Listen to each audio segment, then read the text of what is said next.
merong toxic culture kasi sa Pilipinas, ang mga pamilya sa Pilipinas, na yung pagtulong ay nagiging obligasyon. Yes. Kaya merong research na nagsasabi na kaya marami daw Pilipino ang hindi talaga umaasenso kasi aasenso dapat sila kung nag-focus sila sa sarili nila. Kaya lang yung kinikita nila nauubos ng lahat ng sinusuportahan nila. Kaya yung sarili niyang pag-asenso, hindi niya naituloy. Ang ending, lahat silang nanatili sa ganong level. Hindi siya nakaangat dahil yung pangpaangat niya sana, naubos ng lahat ng umasa sa kanya. Yes. Kaya yung kagustuhan mo daw dapat mag-share ka kasi masarap naman talagang mag-share, 'di ba? Pero pag Tama naging obligasyon na 'yon at nakakasagabal na 'yon sa sarili mong pag-angat, dapat daw hindi gano'n. Yes po, Meme. 'Di ba?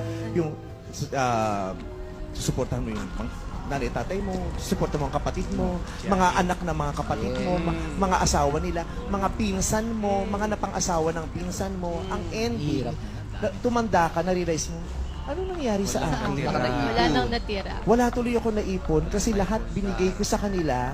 Tapos ngayon, ako nang may kailangan na hindi naman nila ako masusuportahan kasi may iba na rin silang sinusuportahan. Ang sakit-sakit. Opo.